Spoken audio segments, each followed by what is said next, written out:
Hello students, IIT brain में आपका स्वागत।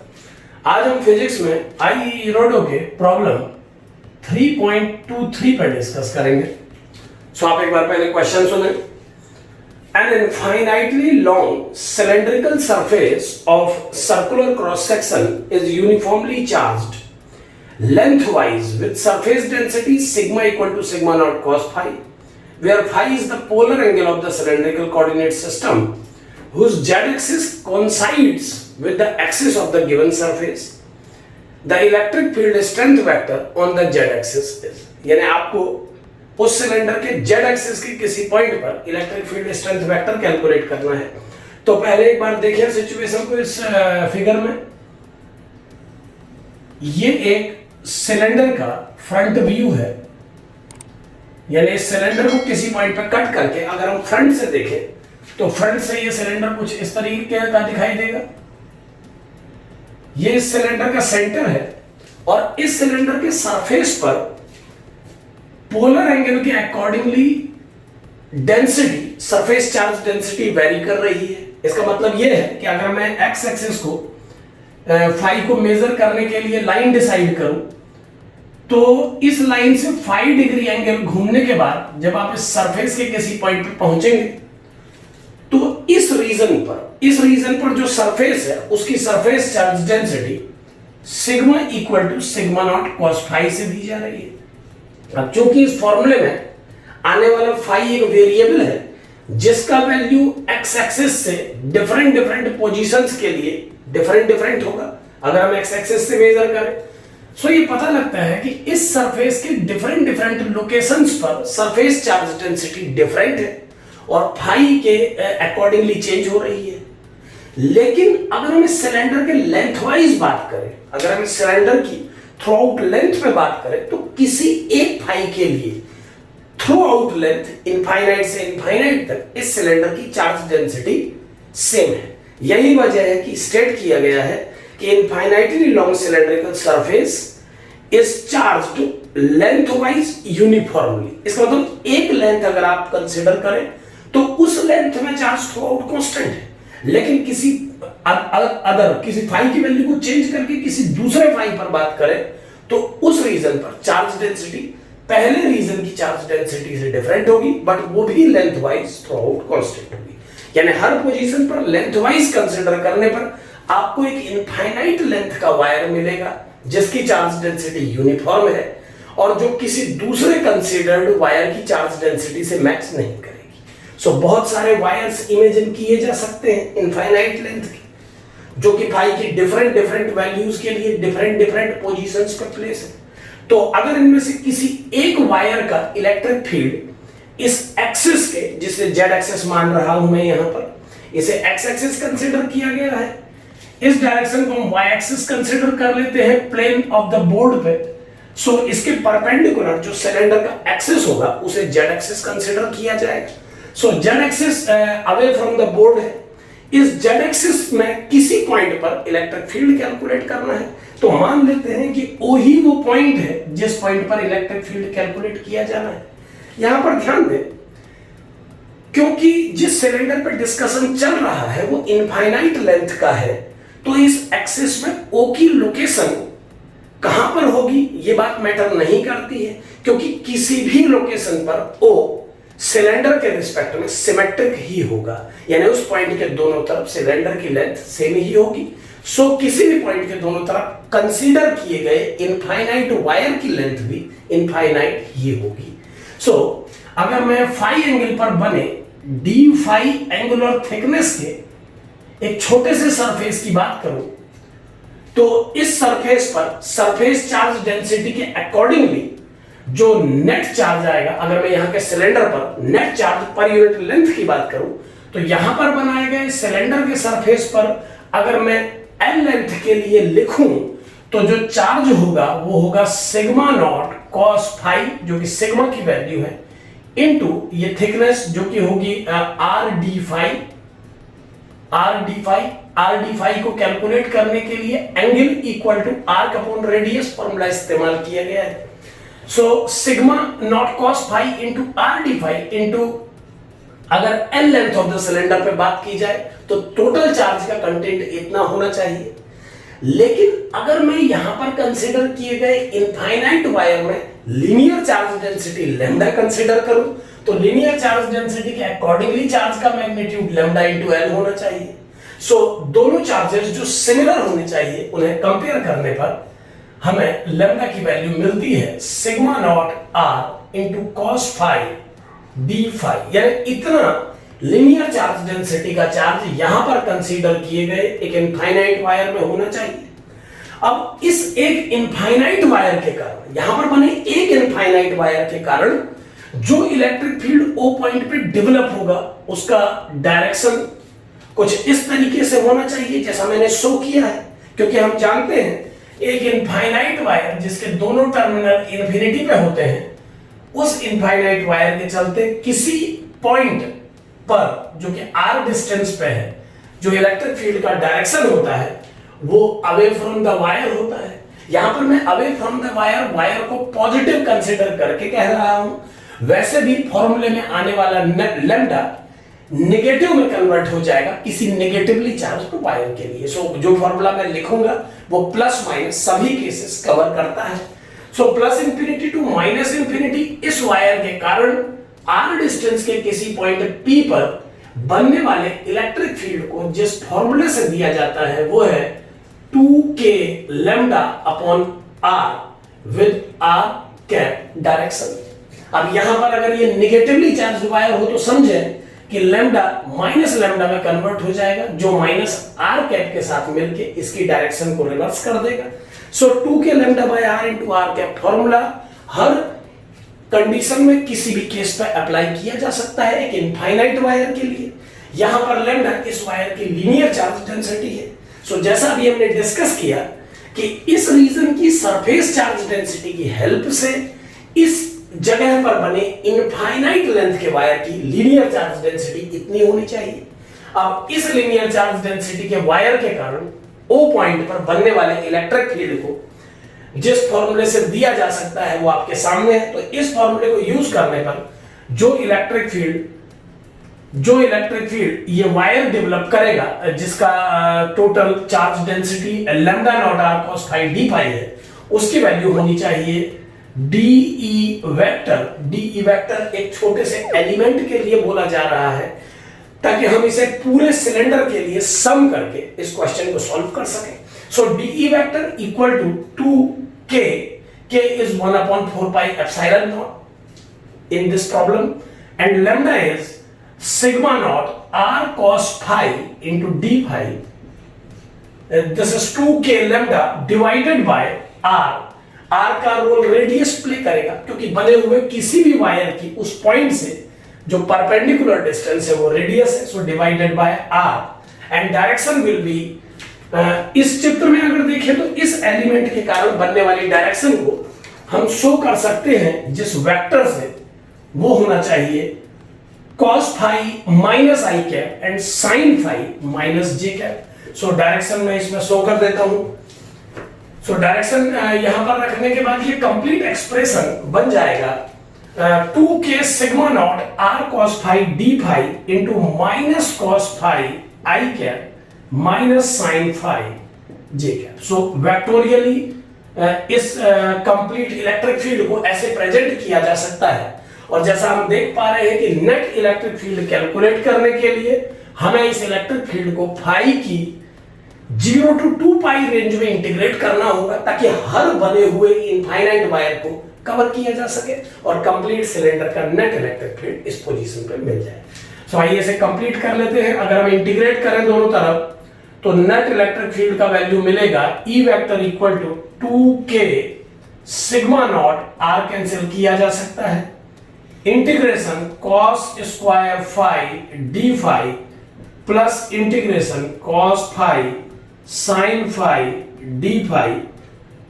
ये I वेक्टर है और ये J वेक्टर और माइनस दोनों का मैं कॉमन ले रहा हूं। सो मैं इसे लिख सकता हूं E vector equal to -2k sigma naught cos square phi d phi I cap plus cos phi sin phi d phi j cap. So इस तरीके से इलेक्ट्रिक फील्ड को कैलकुलेट किया जा सकता है। अब अगर इसको सॉल्व करने के लिए हम इस 2 को इनसाइड ले लें, वैसे गामा फंक्शन का जो एप्लीकेशन है वो भी यूज किया जा सकता है, बट कभी कभी मोड चेंज भी करेंगे ताकि इंटीग्रेशन के फॉर्मूले भी अप्लाई होते रहे बीच बीच में। 0 to 2 पाई रेंज में हमें इसे इंटीग्रेट करना है, हम जानते हैं। ये नेक्स्ट लाइन में बन जाना चाहिए, electric field vector equal to minus K sigma naught into integration 0 to 2 pi 2 cos square phi D phi I cap plus 2 cos phi sine phi D phi J cap in the limit 0 to 2 pi. अब यहां पर definite integration की एक property आपको बताना चाहूंगा कि अगर कोई इंटीग्रेशन 0 to 2a सॉल्व किया जाता है fx, तो उसे 2 आउटसाइड लेकर के 0 से a तक fx dx में कन्वर्ट किया जा सकता है। लेकिन इस एप्लीकेशन के इस थ्योरी को यानी कि इस कंसेप्ट को लगाने से पहले हमें चेक करना होगा कि जो f2a माइनस x का वैल्यू है वो fx के इक्वल है या नहीं, क्योंकि हम जानते हैं कि ये फॉर्मूला तभी एप्लीकेबल है जब f2a माइनस x का वैल्यू fx के बराबर हो। और अगर कहीं f2a माइनस x का वैल्यू माइनस fx के बराबर आ जाए तो इस फॉर्मूले को सॉल्व करने पर तब जो आउटकम आएगा वो 0 आना चाहिए, क्योंकि हमें पता है जो फंक्शन इस कंडीशन को फॉलो करते हैं उनके आंसर में 2 बाहर आके integration 0 to a fx dx convert हो जाता है। लेकिन जिन केसेस में f2a minus x minus fx के बराबर होता है उनमें ये इंटीग्रेशन सॉल्व करके 0 आता है। सो अगर मैं यहां पर प्रॉपर्टी चेक करूं तो जो पहला फंक्शन है 2 cos स्क्वायर फाई, अगर मैं इस फाई के प्लेस पर 2 पाई माइनस फाई पुट करूं तो ये बन जाएगा 2 cos square 2 pi minus phi equal to 2 cos square minus phi. यहां मैंने 2 पाई को रिमूव कर दिया है और हम जानते हैं कि cos square minus phi plus phi होता है। तो फर्स्ट फंक्शन ने इस कंडीशन को सेटिस्फाई किया, इसमें से 2 को बाहर लेके लिमिट को 0 से पाई कन्वर्ट किया जा सकता है। दूसरे वाले फंक्शन को अगर हम ध्यान से देखें तो यह है 2 sin फाई cos फाई। तो अगर 2 sin फाई cos फाई में फाई के प्लेस पर 2 पाई माइनस फाई यूज किया जाए तो यह बन जाएगा 2 cos 2 pi minus phi sin 2 pi minus phi. और हम जानते हैं 2 पाई को रिमूव किया जा सकता है, तो यह बन जाएगा 2 cos minus phi into sine minus phi. cos minus phi का वैल्यू cos फाई के इक्वल होता है, जबकि sin minus phi minus sine phi के इक्वल होता है। सो फाइनली हम देख पा रहे हैं कि ये फंक्शन अपने ही नेगेटिव फॉर्म में कन्वर्ट हो गया है। सो जिस कंडीशन को इसने सेटिस्फाई किया उसके अकॉर्डिंगली इसे सॉल्व नहीं किया जाना चाहिए। सो इस डिस्कशन से हमें पता लगा कि इसमें से एक इंटीग्रेशन 0 होगा, केवल एक ही इंटीग्रेशन सॉल्व किया जाना चाहिए। तो ये क्वेश्चन नेक्स्ट लाइन में बन जाएगा 0 to पाई 2 को मैं बाहर ले रहा हूं उस प्रॉपर्टी से जो मैंने अभी अप्लाई की into 2 cos square phi D phi I cap. यानी कंफर्म हो जाता है कि जो इलेक्ट्रिक फील्ड का फाइनल डायरेक्शन आ रहा है वो आई कैप के अलोंग है, जे कैप से उसका कोई कंसर्न नहीं है। यानी ये कंप्लीट सिलेंडर जो इलेक्ट्रिक फील्ड डेवलप करेगा उसका डायरेक्शन एक्स एक्सिस के अलोंग ही होगा। अब वो पॉजिटिव एक्स एक्सिस के अलोंग होगा या नेगेटिव एक्स एक्सिस की डायरेक्शन में होगा, ये कंफर्म करने के लिए एक बार इस क्वेश्चन को फाइनल तक पहुंचाते हैं। सो अगर और आगे बढ़ाएं तो अब इसमें मैं फॉर्मूला यूज करना चाहूंगा ट्रिगोनोमेट्री का, जिसके अकॉर्डिंगली cos 2 फाई का value 2 cos square phi minus 1 के इक्वल होता है। सो 2 cos स्क्वायर फाई को हम 1 को शिफ्ट करके 1 प्लस cos 2 फाई कन्वर्ट कर सकते हैं। सो इस कन्वर्जन के बाद जो इलेक्ट्रिक फील्ड का वैल्यू आ जाएगा वो होगा 2 के सिग्मा नॉट, या आउटसाइड टर्म है, माइनस को मैं आई के साथ दे देता हूं माइनस आई कैप जो कि डायरेक्शन शो करेगा, और 2 cos स्क्वायर फाई को हम लिख सकते हैं 1 plus cos 2 phi D phi and within the limit 0 to pi. अब 0 से पाई तक हमें इस लिमिट को सॉल्व करना होगा। सो एक बार और उस प्रॉपर्टी को अप्लाई करके देखते हैं जो हमने अभी पढ़ी कि 0 से 2a तक fx dx की वैल्यू 0 से a तक fx dx के डबल के बराबर होती है अगर ये कंडीशन सेटिस्फाई हो। तो एक बार और अगर मैं इसमें फाई के प्लेस पर पाई माइनस फाई पुट करूं तो 1 plus cos 2 pi minus phi हो जाएगा 1 plus cos 2 pi minus 2 phi यानी cos माइनस 2 फाई, और तब ये बन जाएगा 1 प्लस cos 2 फाई, यानी 1 प्लस cos 2 फाई वैल्यू होगी इस फंक्शन की अगर मैं इसमें फाई के प्लेस पे पाई माइनस फाई पुट करूं, यानी इसे 2a कंसीडर करके पाई को 2a कंसीडर करके हम देख पा रहे हैं कि फंक्शन फिर से f2a minus x equal to fx condition को सेटिस्फाई कर रहा है। सो अगर ये फंक्शन इस कंडीशन को सेटिस्फाई कर रहा है तो एक बार फिर से वही प्रॉपर्टी अप्लाई करने पर ये लिमिट को पाई से पाई बाय 2 में कन्वर्ट किया जा सकता है। सो इस कन्वर्जन के बाद अब हमारा प्रॉब्लम क्या बन जाएगा, एक बार देखें उसको कि अगर हम इस प्रॉपर्टी को फॉर्मूले में यूज कर लें, इस सवाल में यूज कर लें, तो जो हमारा क्वेश्चन है वो कन्वर्ट होकर बन जाएगा DE कंप्लीट इलेक्ट्रिक फील्ड। अब ये इंटीग्रेट हो चुका है तो net electric field equal to 2k sigma not integration 0 to pi by 2 1 plus cos 2 phi d phi. जो 2 इस अपर लिमिट से बाहर आएगा उसे हम 2 को 4 कन्वर्ट कर सकते हैं और डायरेक्शन इसकी है माइनस आई के। अब फाइनल स्टेप बस सॉल्व करने वाले हैं। इलेक्ट्रिक फील्ड आ गया 4k sigma not integration of 1 is phi, क्योंकि फाई इंटीग्रेंड है तो फाई के टर्म में ही आएगा 1 का integration. cos 2 phi is sin 2 phi by 2। cos 2 phi का इंटीग्रेशन sin 2 phi होता है और चूंकि मल्टीप्लिकेटिव टर्म 2 है तो डिनोमिनेटर पे आना चाहिए। इसे सब्स्टिट्यूशन के बेसिक कांसेप्ट से आप समझते हैं। ये रूल है कि किसी भी फंक्शन का जब आप इंटीग्रेशन करते हैं तो अगर फंक्शन किसी f कांस्टेंट और वेरिएबल के मल्टीप्लिकेटिव फॉर्म में है तो उस फंक्शन का इंटीग्रेशन करने पर जो भी आउटकम आए, जैसे उदाहरण के लिए अगर हम मान लें कि इस फंक्शन का इंटीग्रेशन कैपिटल f(ax) आया है तो इस केस में जो मल्टीप्लिकेटिव फैक्टर वेरिएबल के साथ इन्वॉल्व रहता है, वेरिएबल में उसे कह रहा हूं जिसे इंटीग्रैंड के रूप में इस्तेमाल किया गया है। यहां पर x वेरिएबल है क्योंकि dx के फॉर्मेट में क्वेश्चन सॉल्व हो रहा है। सो वो कांस्टेंट एक बार मल्टीप्लिकेटिव टर्म के रूप में डिनोमिनेटर पे जरूर आएगा। यही टर्म डिफरेंशिएशन के टाइम पे मल्टीप्लाई के फॉर्म में आता है और डिवीजन के टाइम पे ये डिनोमिनेटर पे आएगा।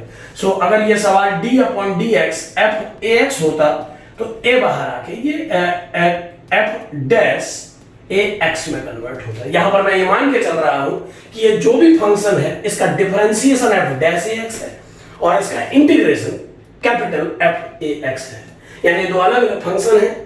इस फंक्शन में आउटकम में एक डिनोमिनेटर पे आएगा, इसमें आउटकम में एक मल्टीप्लिकेटिव फैक्टर। तो ये फॉर्मूला बहुत ज्यादा यूज होता है और बार बार फिजिक्स में सब्स्टिट्यूशन अप्लाई नहीं किया जा सकता, डायरेक्ट आउटकम देना होता है क्योंकि बहुत छोटी सी प्रॉब्लम होती है। पहले ही क्वेश्चन इतना लेंथ इसकी बढ़ चुकी है, सो हम डायरेक्ट अप्लाई करते हैं और ये फॉर्मूला इससे पहले भी कई बार यूज हुआ। तो आप डायरेक्ट इसे समझें कि cos 2 phi का इंटीग्रेशन sin 2 phi by 2 होगा। अब अगर इसमें हम लिमिट पुट करें 0 टू पाई बाय 2 तो ये फाइनल आउटकम होगा 4 के sigma naught pi by 2 plus sin 2 pi by 2 जो कि sin पाई बन जाएगा और sin पाई की वैल्यू हम जानते हैं 0 होती है। सो अपर लिमिट अप्लाई करने पर ये टर्म इतना बनेगा माइनस अगर हम लोअर लिमिट अप्लाई करें तो ये 0 प्लस sin 0 0 0 बन जाएगा और विद माइनस आई कैप इसकी डायरेक्शन को शो कर रहा है।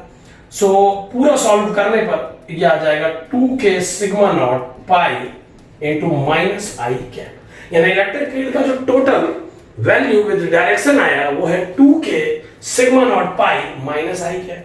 अब अगर मैं इसमें k का वैल्यू पुट करूं तो एक बार इसका फाइनल आंसर देखें कि k पुट करने के बाद ये फाइनल आंसर क्या आएगा। ये आएगा electric field vector equal to 2 1/4 pi epsilon naught sigma naught pi into minus I cap.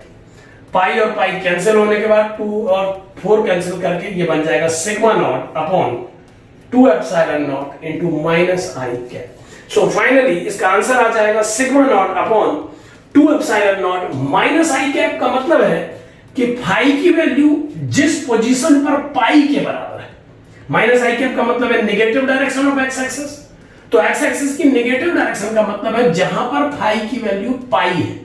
So electric field का strength sigma not upon 2 epsilon not होगा और इसकी डायरेक्शन फाई की उस वैल्यू के अलोंग होगी जो पाई है, यानी फाई बराबर पाई के अलोंग ये इलेक्ट्रिक फील्ड का डायरेक्शन होगा और इसका मैग्नीट्यूड होगा sigma not upon 2 epsilon not. तो इस तरीके से आप इस प्रॉब्लम को सॉल्व कर सकते हैं। ये प्रॉब्लम भी एक नॉन यूनिफॉर्म सिचुएशन में से यूनिफॉर्म कंडीशन को पिक करके सॉल्व की गई है। तो ऐसे कई प्रॉब्लम इससे पहले भी सॉल्व किए जा चुके हैं। सो उसी एग्जांपल्स की लिस्ट में ये एक और एग्जांपल है जहां पर एक नॉन यूनिफॉर्म बॉडी के ऊपर एक यूनिफॉर्म स्ट्रिप कंसीडर की जाती है। Thank you.